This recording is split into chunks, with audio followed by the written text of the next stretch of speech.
Hi everybody. Today's episode of Single Parent Socks is titled, "The Cord is Cut, Not Burned."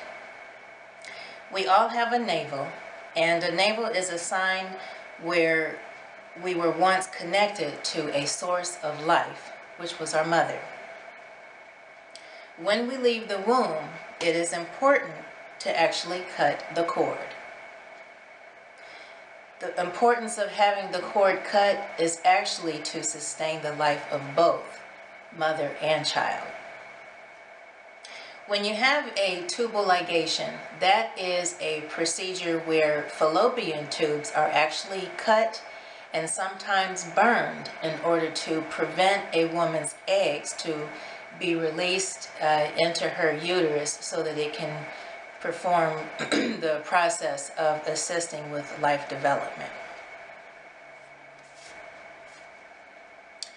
The topic, the cord, or the title, "The Cord is Cut and Not Burned," is appropriate for what I want to discuss today, and that is because the cord in a relationship between a parent and a child, there comes a time when the cord needs to be cut. It means that we need to no longer provide the nutritional value that we once did. And the reason that we need to do that is so that God can actually take over and provide the nourishment that the person needs or that the child needs. This happens when the child becomes an adult. It's not to say that you need to just cut the cord when the child is 8 or 10 years old and they obviously still have needs to be met by you. But when they become an adult, that cord does need to be cut. I wanted to say that we all have a responsibility to God to actually cut that cord. And by us doing that, it allows Him to actually maintain, sustain, and better their lives.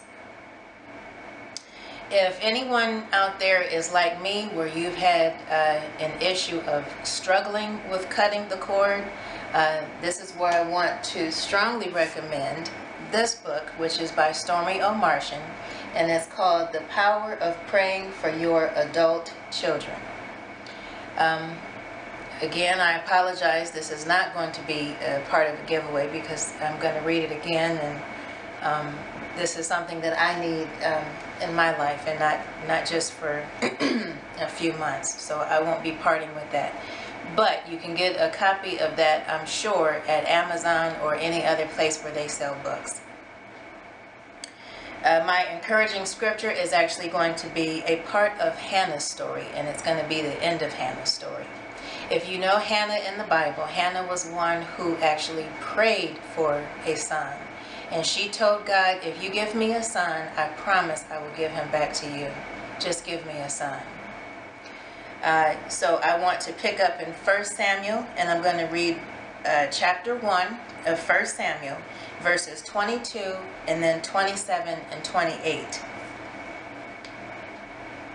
Actually, I'll start with verse 21. So it'll be 21, 22, 27, and 28. It says, "When the man Elkanah went up with all his family to offer the annual sacrifice to the Lord and to fulfill his vow, Hannah did not go.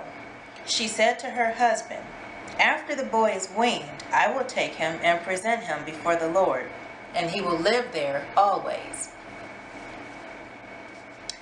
Verse 27, it says, "I prayed for this child, and the Lord has granted me what I asked of him. So now I give him to the Lord. For his whole life he will be given over to the Lord." And he worshiped the Lord there.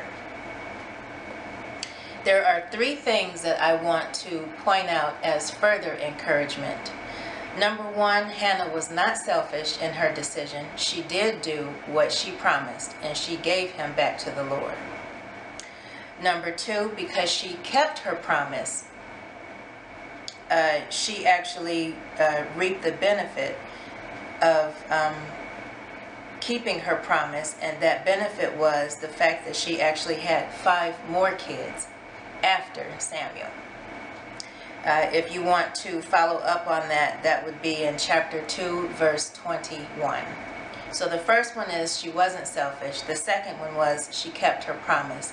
And the third one was because she kept her promise, she reaped the benefit of actually having 5 more kids after that.